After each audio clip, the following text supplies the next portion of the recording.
Good morning बच्चों, मैं जितेंद्र कुमार शर्मा स्वागत करता हूं आपका आज की कक्षा में। आज की कक्षा में बच्चों हम पढ़ने वाले हैं कक्षा 5 की पर्यावरण अध्ययन की पुस्तक अपना परिवेश का 5वां अध्याय, जिसका नाम है आओ खेले खेल।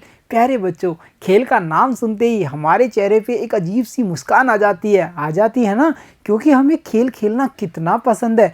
पर प्यारे बच्चों, ये भी ज़रूरी है कि हमें निर्धारित समय पर ही खेल खेलने हैं और निर्धारित समय पर अपनी पढ़ाई भी करनी है।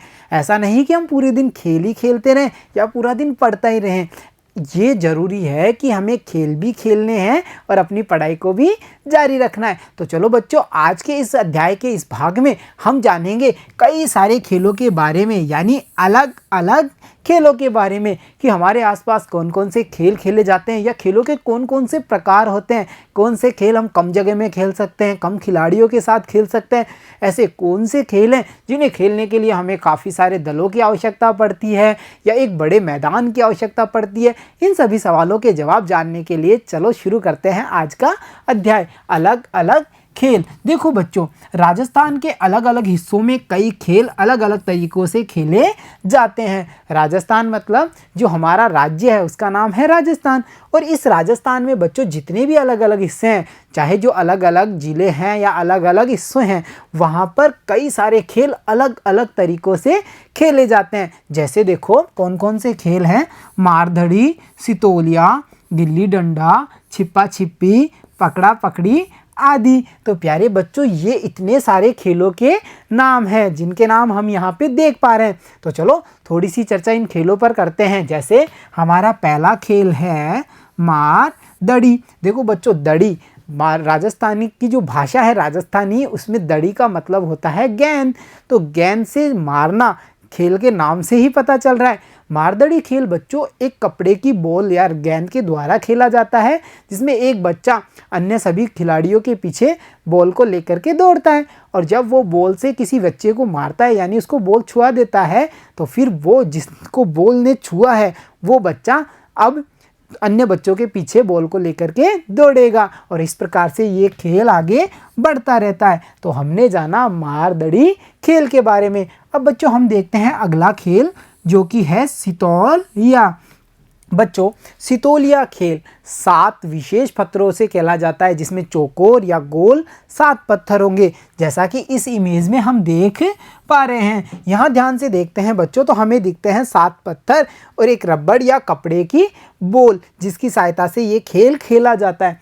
अगला खेल है बच्चों गिल्ली और डंडा, जो कि लकड़ी की गिल्ली और डंडे की सहायता से खेले जाने वाला खेल है, और यहाँ हम देख पा रहे हैं 2 बच्चों को जो कि गिल्ली और डंडे का खेल खेल रहे हैं। फिर बच्चों जो अगला है वो है छिपा छिप्पी। बच्चों छिपा छिप्पी या लुक्का छिप्पी, हाइड एंड सीक इस नाम से इस खेल को जाना जाता है। इसमें एक बच्चा आंखें बंद करके 10 तक की गिनती बोलता है, बाकी सभी बच्चे अलग अलग स्थानों पे छुप जाते हैं। फिर जिसने गिनती बोली थी वो बच्चा जाकर के उन्हें ढूंढता है, और ये खेल चलता रहता है। तो देखा हमने जाना लुक्का छिपी या छिपा छिपी के बारे में, और यहाँ पे हम देख पा रहे हैं इस इमेज में बच्चों को लुक्का छिपी खेलते हुए। और हमारा जो अगला खेल है बच्चों वो है पकड़ा पकड़ी, और यहाँ हम देख रहे हैं एक बच्चा दौड़ते हुए और उसके पीछे दूसरा बच्चा उसको पकड़ने के लिए दौड़ रहा है। तो देखा प्यारे बच्चों, जो ये मारदड़ी, सितोलिया, गिल्ली डंडा, लुक्का छिपी, पकड़ा पकड़ी जैसे खेल है, ये हमारे पारंपरिक खेल हैं। पारंपरिक मतलब जिन्हें हम बहुत प्राचीन समय से खेलते आ रहे हैं। तो देखो बच्चों, ये जो पारंपरिक खेल हैं ये बहुत कम संसाधनों या साधनों के साथ भी खेले जा सकते हैं। यानी बच्चों इन खेलों में हमें काफ़ी सारे इक्विपमेंट्स यानी साधनों की ज़रूरत नहीं होती, ये सीमित संसाधनों की सहायता से खेले जाते हैं। जैसे देखो हमने यहाँ एक टेबल का निर्माण किया है, जिसमें हमने एक तरफ खेल का नाम लिखा है और सामने उसमें लिखा है आवश्यक सामग्री, यानी किस खेल में हमें कौन सी आवश्यक सामग्री चाहिए। जैसे देखो हमारा पहला खेल है गिल्ली और डंडा। इसमें हमें पता चला इसमें हमें लकड़ी की गिल्ली और लकड़ी के डंडे की आवश्यकता होगी ना, तभी तो ये खेल खेला जाएगा। आगे हमने पढ़ा था मारदड़ी के बारे में, जिसमें हमें पता चला था एक कपड़े की गेंद की आवश्यकता होती है। साथ ही साथ हमने पढ़ा लुक्का छिपी के बारे में। इस खेल में बच्चों किसी भी तरह की कोई सामग्री की आवश्यकता नहीं होती, क्योंकि हमने देखा था एक बच्चा काउंटिंग बोलता है, बाकी छिप जाते हैं। तो इस खेल में किसी भी तरह की कोई सामग्री की आवश्यकता नहीं होती है। फिर हमने देखा था सितोलिया के बारे में, जिसमें हमें पता चला था 7 गोल या चौकोर पत्थर और साथ में एक कपड़े की गेंद। तो प्यारे बच्चों, इस टेबल का अध्ययन करने के बाद में हमने ये समझ बना ली कि जो पारंपरिक खेल हैं उनमें सीमित साधनों की आवश्यकता होती है। उन्हें खेलने के लिए या तो कुछ मामूली से साधन चाहिए, जैसे गिल्ली डंडे को खेलना होगा तो गिल्ली और डंडा लकड़ी का, उसके बाद में अगर मारदड़ी खेलनी है तो कपड़े की बोल।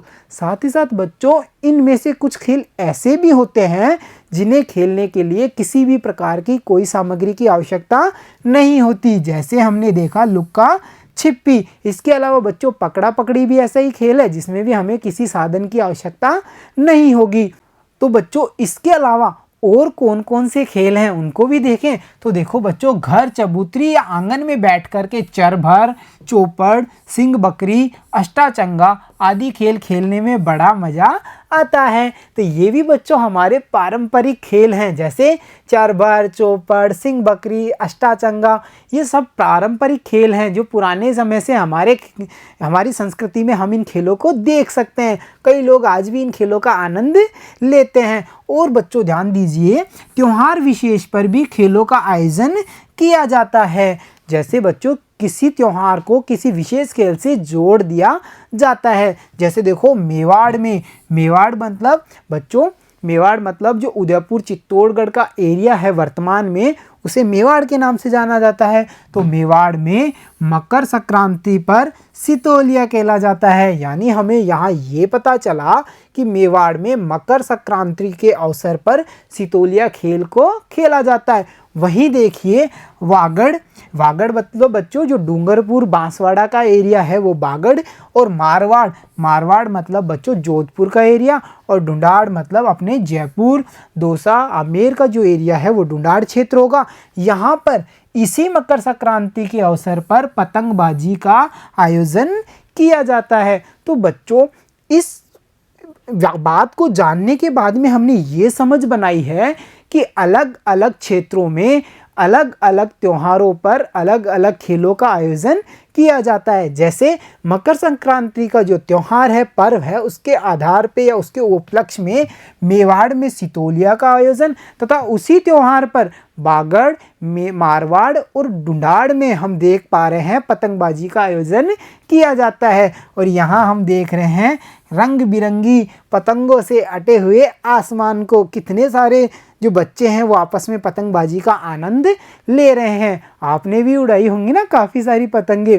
तो प्यारे बच्चों, इस आधार पे हम ये कह सकते हैं कि त्योहार विशेष पर खेलों का आयोजन भी किया जाता है। तो चलो बच्चों, अब हम कोशिश करते हैं कुछ आसान से प्रश्नों को हल करने की, और देखते हैं हमने अब तक के अध्याय से कितना सीखा है। तो हमारा जो पहला प्रश्न है, सोचिए और बताइए में, वो देखिए, आपके गांव शहर में कौन कौन से खेल खेले जाते हैं। यानी बच्चों जी, इस प्रश्न में हमें जवाब बताना है, उन खेलों के नाम देने हैं जो हमारे गांव और शहर में खेले जाते हैं। जैसे बच्चों, फॉर एग्जांपल मैं बताता हूँ, मेरे गांव में लुक्का छिपी, पकड़ा पकड़ी, मारदड़ी, सितोलिया, क्रिकेट, फुटबॉल जैसे खेलों का आयोजन किया जाता है। लोग इन्हें बड़े प्यार से खेलते हैं। वैसे ही आपके गांव शहर में जो भी खेल खेले जाते हैं उनके बारे में आप यहाँ पे लिखेंगे। और चलो अब बढ़ते हैं अगले प्रश्न पे, और अगला प्रश्न है, आपको कौन सा खेल खेलना अच्छा लगता है। हमें बच्चों खेल तो कोई सा भी खिलाओ, सारे पसंद आते हैं ना, हमें कोई भी खेल खिला लो, क्योंकि खेल खेलने में हमारी रुचि होती है। परंतु बच्चों, कोई ऐसा विशेष खेल होता है जो हमें सबसे अधिक प्रिय होता है। जैसे मुझे क्रिकेट खेलना सर्वाधिक प्रिय है, तो मैं यहाँ लिखूँगा क्रिकेट। पर ऐसे ही आप उस खेल का नाम बताएंगे जिसे खेलना आपको सबसे ज़्यादा पसंद है। तो देखो बच्चों, अब देखते हैं हम अगला प्रश्न, और अगला प्रश्न है, आपके घर पड़ोस के बड़े लोग उनके बचपन में कौन कौन से खेल खेलते थे। यानी बच्चों हमें हमारे बड़ों से ये पता करना है कि वो जब बच्चे थे, छोटे थे, तो उस समय वो क्या क्या खेल खेलते थे। वो अष्टाचंगा खेलते थे, चरबर खेलते थे, सितोलिया, या उनके समय में कौन से पारंपरिक खेल खेले जाते थे, उनका पता करना है और यहाँ पे हमें लिखना है। तो देखा ना आपने, खेलों पर आधारित प्रश्नोत्तरी को हमने कितनी आसानी से हल किया है। तो चलो अब बढ़ते हैं हम आगे और एक चित्र पर विशेष चर्चाएं करते हैं और देखते हैं ये चित्र हमें क्या क्या संदेश दे रहे हैं, और इन चित्रों पर आधारित प्रश्नों को भी हम हल करने की कोशिश करेंगे। तो प्यारे बच्चों, यहाँ हम देख पा रहे हैं कुछ खेलों की इमेजेस, जिनको हम ध्यान से देखते हैं।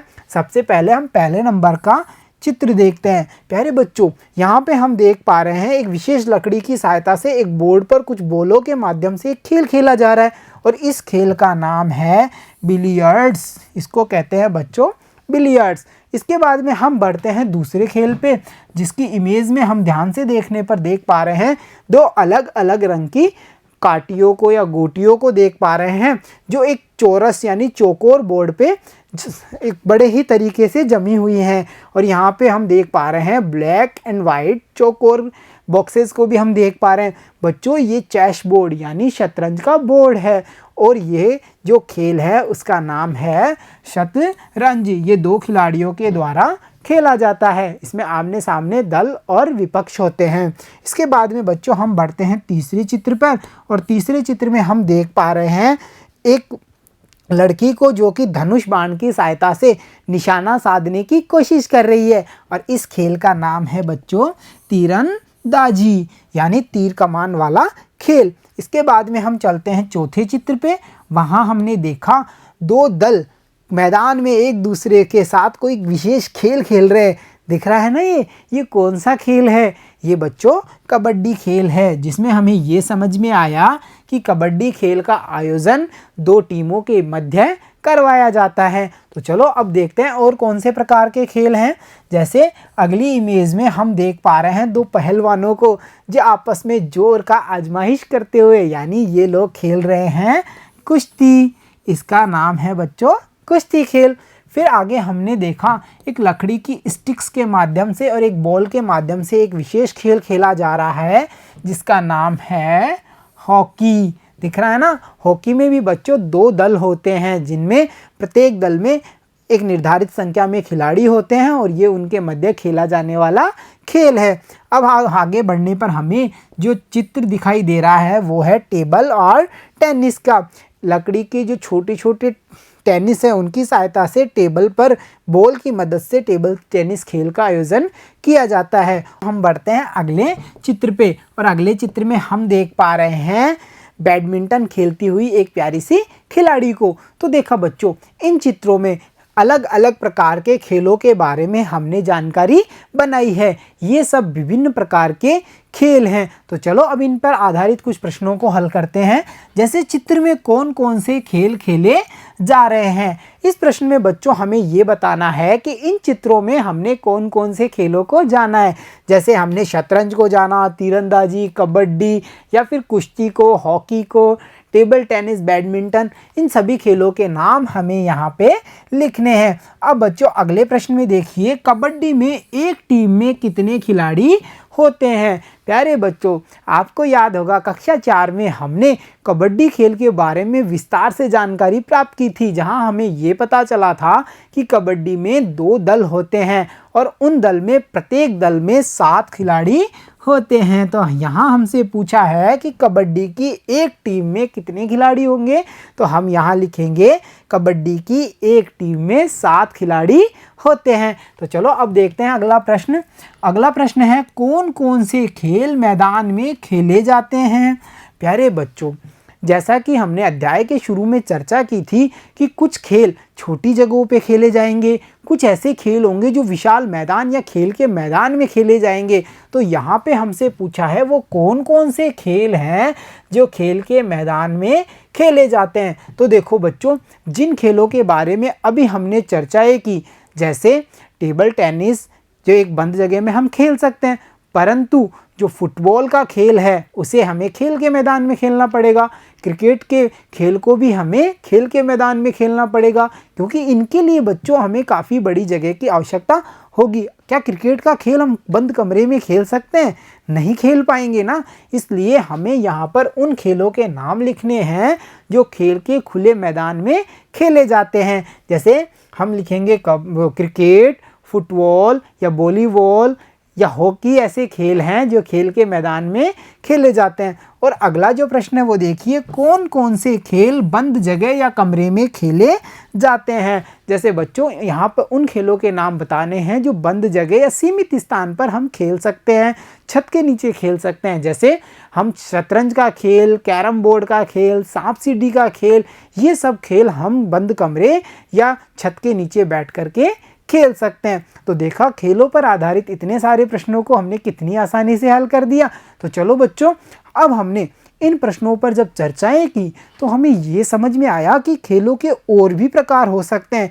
यानी कि कुछ ऐसे खेल होंगे जिन्हें हमें खेलने के लिए खेल के मैदान की आवश्यकता पड़ेगी, और कुछ ऐसे भी खेल होंगे जिनको खेलने के लिए हमें किसी विशेष मैदान की आवश्यकता नहीं है, उन्हें हम बंद कमरे में बैठ करके भी खेल सकते हैं। तो चलो इस आधार पर खेलों का वर्गीकरण करके देखते हैं इंडोर और आउटडोर खेल में। प्यारे बच्चों, यहाँ देखिए, इंडोर मतलब डोर के अंदर, यानी एक बंद कमरे में हम खेल पाएंगे। आउटडोर यानी डोर से बाहर जाके खेलना है, यानी कि घर के बाहर खेलने वाले खेल। अब ये कौन कौन से खेल हैं, किसे हम इंडोर खेल कहेंगे, किसे हम आउटडोर खेल कहेंगे, इन सब के बारे में चर्चा करते हैं। तो देखो बच्चों, आप बहुत से खेल घर में खेलते हैं, जैसे सांप सीढ़ी, कैरम आदि। और यहाँ हम देख पा रहे हैं सांप सीढ़ी बोर्ड की इमेज और एक कैरम बोर्ड की इमेज को। ये बच्चों वो खेल हैं जो हम घर के अंदर ही खेल सकते हैं। और आगे देखिए, कुछ खेल गली मोहल्लों में खेले जाते हैं, यानी इनके लिए किसी विशेष बड़े मैदान की आवश्यकता नहीं होगी, ये हम गली मोहल्लों में खेल सकते हैं। जैसे लुक्का छिपी और सितोलिया आदि। इन खेलों के लिए घर के अंदर तो नहीं खेल सकते, परंतु गली मोहल्लों में हम इन खेलों को खेल सकते हैं। और बच्चों साथ ही साथ देखिए, कुछ ऐसे खेल भी हैं जिन्हें खेल के मैदान में खेला जाता है। यानी बच्चों कुछ ऐसे विशेष खेल होते हैं जिनके लिए एक विशेष मैदान या खेल के मैदान की आवश्यकता होती है, जैसे क्रिकेट और बैडमिंटन। इनके लिए खेल के मैदान की आवश्यकता होती है। यानी बच्चों अब तक हमने ये समझ बनाई, घर के अंदर भी कुछ खेलों को खेला जा सकता है, कुछ को गली मोहल्लों में खेला जा सकता है, और कुछ को खेलने के लिए हमें खेल के मैदान की आवश्यकता होगी। तो इस आधार पे बच्चों हम खेलों के प्रकार को दो भागों में बांट सकते हैं, जहां हम कह सकते हैं कुछ खेल होंगे इंडोर गेम और कुछ खेल होंगे आउटडोर गेम। अब इंडोर गेम कौन से होंगे? देखो बच्चों, जो खेल इंडोर गेम में हम कह सकते हैं जो खेल बंद जगह या कमरे में छत के नीचे खेले जाते हैं, उन्हें हम इंडोर गेम कहते हैं। यानी कि एक बंद जगह या कमरे के अंदर खेले जाने वाले खेल इंडोर गेम। और बच्चों देखिए, जो खेल मैदान में खेले जाते हैं उन्हें हम आउटडोर खेल कहेंगे। यानी इन खेलों के खेलने के लिए हमें एक विशेष मैदान की आवश्यकता होती है। अब बच्चों इस आधार पे हमने ये जानकारी प्राप्त कर ली कि जैसे सांप सीढ़ी, कैरम बोर्ड जैसे खेल हैं वो हमारे इंडोर गेम होंगे। कौन से गेम होंगे? इंडोर गेम, है ना। और जो हमारा क्रिकेट, बैडमिंटन, फुटबॉल जैसे गेम हैं वो हमारे आउटडोर गेम होंगे। पर प्यारे बच्चों, किसी भी खेल को खेलने के लिए जो सहायक सामग्री, दल यानी खिलाड़ी जितने आवश्यक हैं, उसी के साथ साथ एक चीज़ और है जो हमें खेल खेलते समय विशेष ध्यान रखना होता है उस चीज़ का। वो कौन सी चीज़ है? वो है हमारी खेल की भावना। यानी बच्चों, खेल को किसी से प्रतिशोध लेने के लिए या किसी से हार जीत के लिए नहीं खेला जाता, खेल मनोरंजन के लिए खेले जाते हैं। खेल को खेलते समय हमें खेल की भावना का ध्यान रखना होता है। ये खेल भावना क्या है? तो देखो बच्चों, जब एक से ज़्यादा खिलाड़ी साथ साथ खेलते हैं तो परस्पर जो सहयोग का भाव बनता है उसे ही हम खेल की भावना कहते हैं। और ये खेल की भावना आती है बच्चों परस्पर सहयोग करने से, मिलजुल करके खेल को खेलने से। तो देखा बच्चों आपने, आज के इस अध्याय में हमने जाना विभिन्न प्रकार के खेलों के बारे में, जहां हमने समझ बनाई इंडोर गेम्स के बारे में, आउटडोर गेम्स के बारे में, और हमें ये भी पता चला कि त्योहारों पर विशेष खेलों का आयोजन भी किया जाता है। जैसे कि जो मकर संक्रांति का अवसर होता है उसमें राजस्थान के कुछ हिस्सों में सितोलिया गेम्स खेला जा रहा था तथा कुछ हिस्सों में पतंगबाजी का आनंद लिया जा रहा था। और हमने ये भी जाना कि जो खेल की भावना है वो खेल को खेलने के लिए सबसे ज़्यादा ज़रूरी है। तो प्यारे बच्चों, आज के इस भाग में इतना ही। मिलता हूँ आपसे अगली कक्षा में, तब तक के लिए धन्यवाद बच्चों।